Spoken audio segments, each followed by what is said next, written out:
Hello and welcome back to another YouTube video, and I apologise for this one taking so long.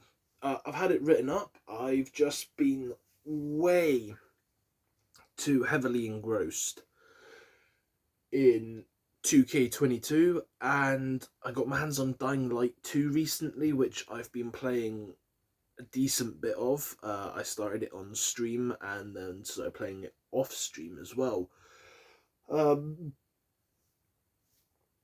But yeah, so twitch.tv, Raven7131. But without further ado, we are going to be jumping in today into the Fit for an Autopsy album, Oh What the Future Holds. Now, for those of you that don't know Fit for an Autopsy, this band is from America.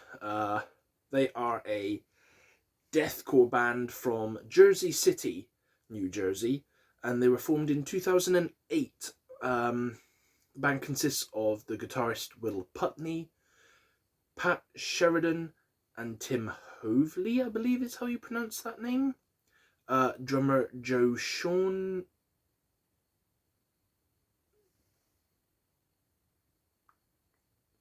Yeah, Joe Shorter, I think. And lead vocalist Joe Badalato, as well as bassist Peter Blue Spinazzola. I've not long woken up, so I'm struggling to read my own writing. Plus, it's part of the fun. So their discography consists of the Process of Human Extermination album, which was dropped in 2011, Hellbound, which was in 2013 and actually hit number 23 in the US hard rock charts, Absolute Hope, Absolute Hell in 2015, which hit number 18 in the hard rock charts in America, which is the album that got me into this band. The Great Collapse in 2017, which hit number 13 in the hard rock charts. That was 2017, I don't know if I said that, but that was a great album. As well as the Sea of Tragic Beasts in 2019, which I don't believe had a rating of where it hit in the rock charts. I don't remember seeing one. And then finally this album, Oh What the Future Holds, which dropped in 2022. And as you may already know, this was part of the self-dubbed Deathcore Day, and this is one of the 4 albums that dropped, and this is the 3rd one, I believe, that I will be reviewing.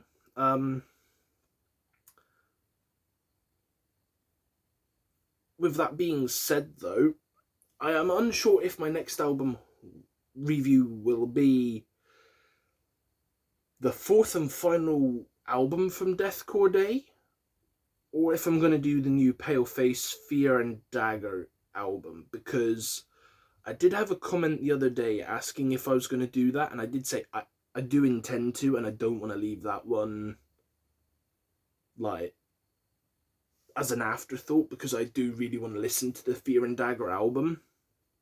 But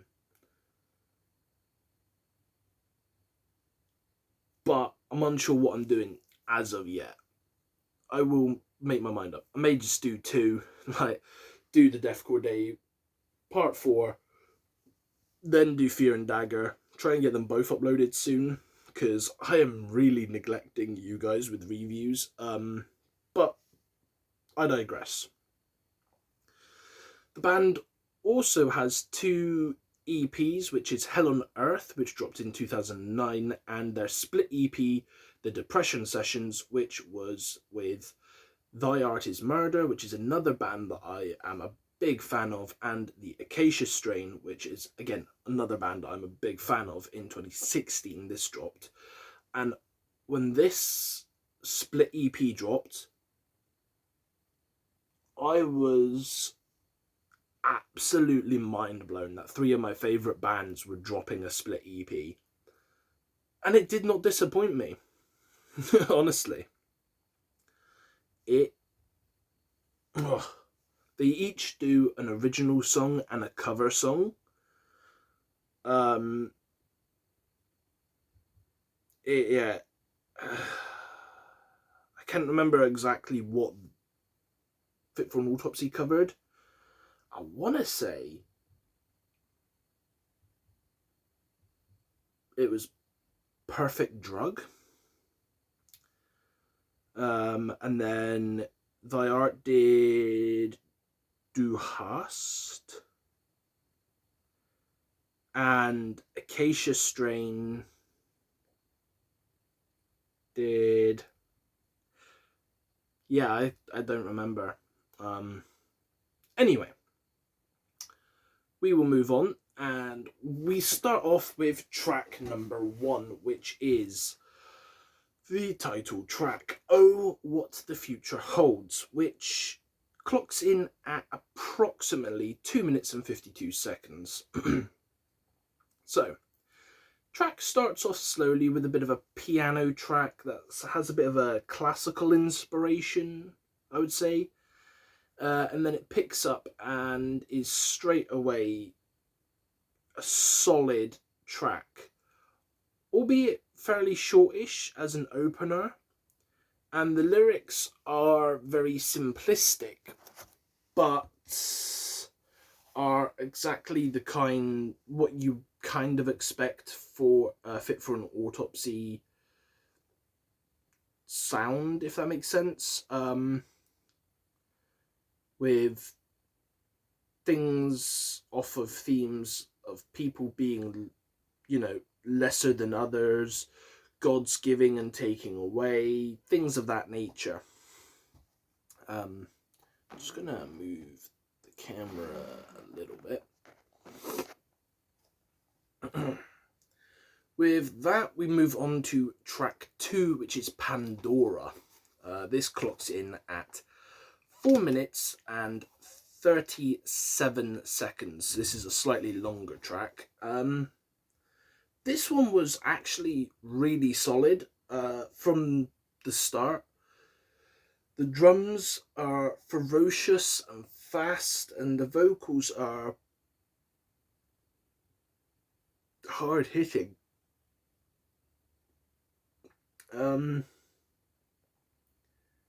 Paced well with catchy chorus too, and a great solo near the latter part of the track.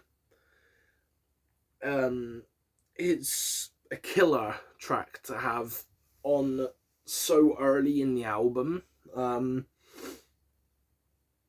the question is this a sign of things to come? Are they starting how they mean to go on? Because so far, the first 2 tracks have been pretty damn solid.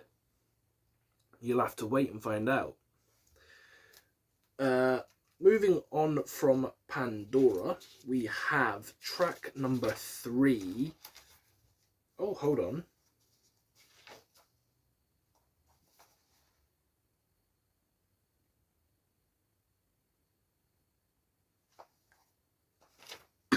We do not.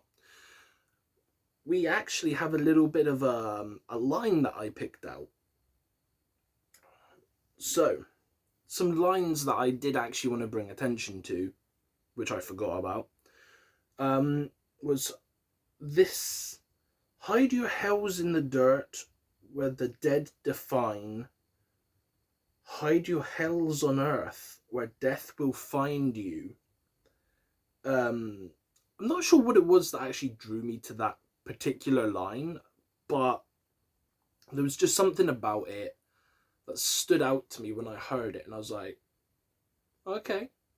And I was like, using my Genius app to like read along with the songs so I could like pick out lines and kind of, see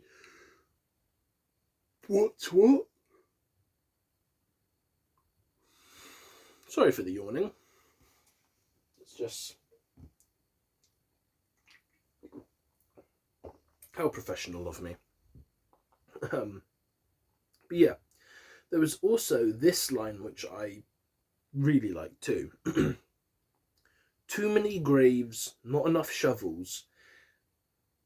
It's never too many graves, but it's always not enough shovels. Which kind of, I guess, speaks a lot about the way the world is and how, especially during the pandemic era, we had a lot of death, and that's all people seem to focus on, was the fact that we had to keep, and we always seem to be burying people, like, and we're always losing people that are around us. And that seems to be what a lot of people focus on, is the loss and the death and the grief, whereas there's other things like weird, like, one to choose, but obviously it makes sense in the context of graves and shovels, is there's other things you could focus on, which is the shovels sort of thing. But yeah, that's just the way I interpreted it anyway. And like I say, it also speaks to us as a race, and like how the human race can easily die out at a substantial rate as well. And like, death can find anyone no matter where you are, who you are, or what you're doing, sort of thing. Like, but yeah. Moving on is track 3, Far From Heaven, which is 4 minutes and 45 seconds long. So this is one that I reviewed when it dropped as a single, I believe, as part of one of my 6-song reviews, which I realised watching back or checking back over my old stuff, I actually called this the wrong name in the 6-song review thing. I think I called this one Oh What the Future Holds, when it's actually Far From Heaven. So if I actually edited these, I probably would have picked up on that, but since it's all one take, I did not, and I'm a twat. Anyway, so when I reviewed this one, I said that the song was a phenomenal track, and that it sounded almost like they were carrying on the sound that they had like started doing in the last 2 albums, or 2 or 3 albums. And the chorus, I remember specifically saying it flowed really well and it hit nicely with heavy sounding cleans and interjected like screamy growled parts of Far From Heaven. And that, I believe the actual phrase I used was that this track, quote unquote, hit it out of the park. So after listening to it again multiple times and in the context of the full album, I think my original review still stands. Even looking at the lyrics, it definitely felt like it would fit on The Great Collapse or Sea of Tragic Beasts, any of their more recent projects, because it's all so well put together, so well pieced together. The sounds are all similar yet different, and somehow the voice in each song is obviously the same, but it sounds different because he utilizes different ranges in each track. And yeah, there's the track is really good. So far, all of the tracks on this album have been really good.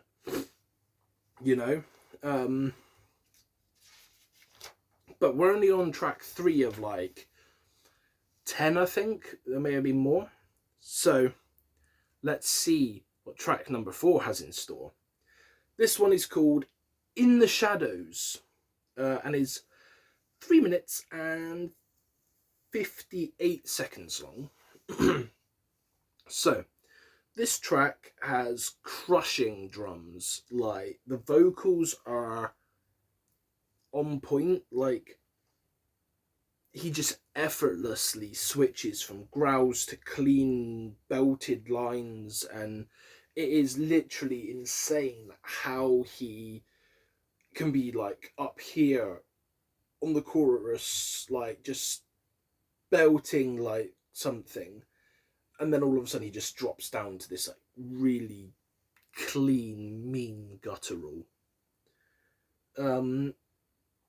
And overall, this was another great track, and it ultimately as well had some great lines. With some of them that I picked out for you guys being harrowing visions, cries of the beasts who bear my name, which that line, I was like, damn. Like, I don't know what it is about that line, but something in it, like I think it's the cries of beasts that bear my name, is intriguing. Like, because they always say that your name holds power over you, like when you're no longer, like if you're like in the supernatural realm sort of shit. But yeah. We also had You've wandered too far for repentance. Faith is a flawed design you question, which is a really great line and actually carries on with the next line after that. So, but moving on, we have track number 5, Two Towers, which clocks in at 5 minutes and 47 seconds, and this is the second longest track on this album, actually.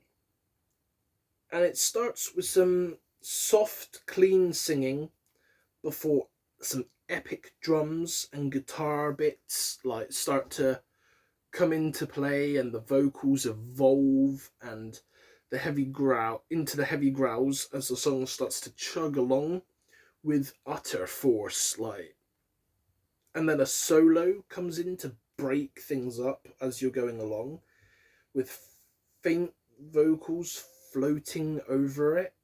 And one line that stood out to me: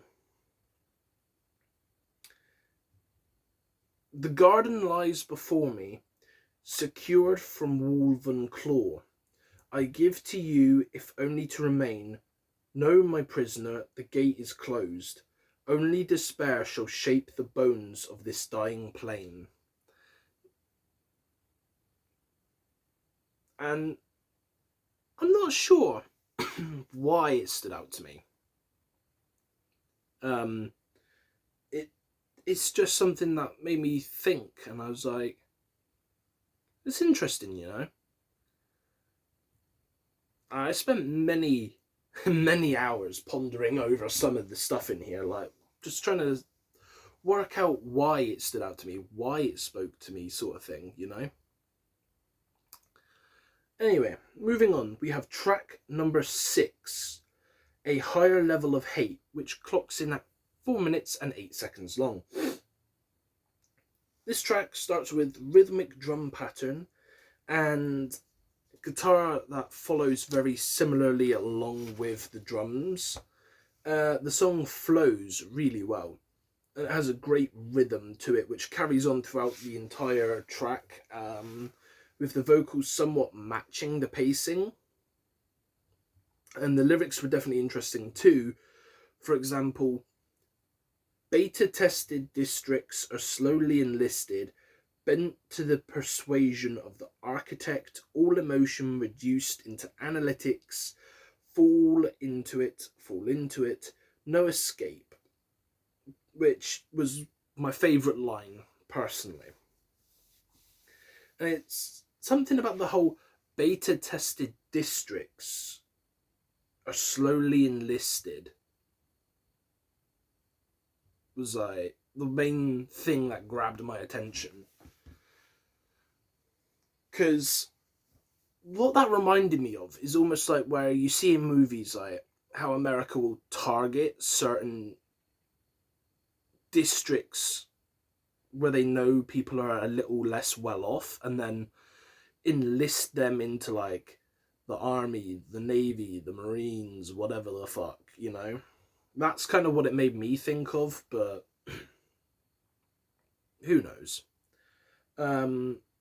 Moving on, we have track 7, Collateral Damage, which was 4 minutes and 16 seconds, and actually is part of the final 4 tracks. And yeah, like I said, we're in the final 4 now. We're still going fucking strong. This album has been a blast so far. You know, there's still solid drum work, still solid guitars, really shining through here as well. The chorus is simple and catchy, and there is lines you could easily sing along to, like the king, the servant, the garden, the serpent. And like, it's just all rage. It's, wait, hold on. No, the line carries on. So it's the king, the serpent. No, fuck off. It's the king, the servant, the garden, the serpent. And like all rage, it's birthed in this place. Fate is nothing until it's tested. Love is nothing until it's gone. It's all inside you. The king, the servant, the garden, the serpent. Which is actually a line that comes up near the end of the track. But I really liked it. And it is one of those ones that, again, it is so easy to memorize, even though I fucked it up just then, you know. But that's one of the main ones that stood out to me here. And I'm going to blame that fuck up on the fact that I literally woke up like, half an hour ago? Something like that. Moving on. We have track number 8, Savages, which clocks in at 4 minutes and 1 second. Savages has a quick start with the lyrics that are to the point, and it just that point out the flaws in humanity and their wasteful, savage nature, as well as gatekeeping and self-entitlement. And the second last line is blunt and to the point, where it says, "Eat your fill, no desire but to starve the kill. It burns a hole in the hollow soul, you fucking gluttons. Let that sink into your fucking skull."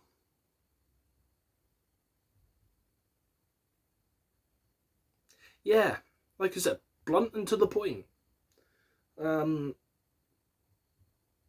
Moving on, we have track number 9, Conditional Healing, which is 3 minutes and 59 seconds. So it's a little bit of a shorter track. This is a blazing track, and the first 2 verses hit with a punch, and it delivers a flurry of blows continuously. 30 milligrams of violence. Stand for a moment of silence. Everyone, 81,000 times the light died. How many more mothers have to bury their sons? You sick motherfuckers. And whilst doing some research, because I was wondering what this song was actually about, apparently it is a reference to the 81,000 drug overdoses which were in the United States over a 12-month period, which culminated in May of 2020. And the highest number, which is the highest number recorded in a 12-month period, according to the CDC, allegedly. So apparently that's what this song is about, is overdosing, drugs, pharmaceuticals, like how they cause or can cause more bad than good, and stuff like that. Moving on, we have track number 10, the final track, the longest track on the album, The Man That I Was Not, which clocks in at 6 minutes and 55 seconds long.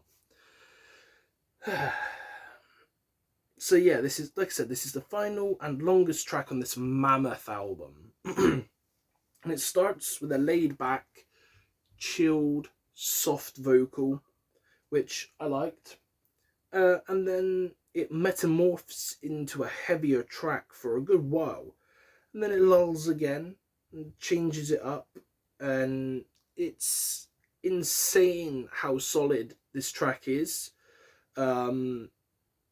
Despite it like literally like starting off like down here with its sound and then going up and down, and like it like literally lulls and then it will like peak into like some aggressiveness and then lull again and then peak into the aggressive sound and then lull again, and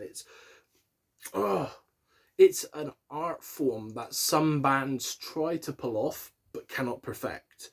Like, I've seen other bands try to do the whole soft to loud, soft to loud, soft to loud, and they either do it too soft to too aggressive, soft, like a nice soft to too aggressive, or they go not soft, like, not soft enough to not aggressive enough. Like, no one seems to be able to find that perfect balance half the time, if that makes sense. Let me know if you guys have ever seen that in a different band, like pulled off well. Yeah, it's an insanely solid track to end off the album, which makes it an incredible addition to the band's ever-expanding discography. And honestly, I know this album only released this year, but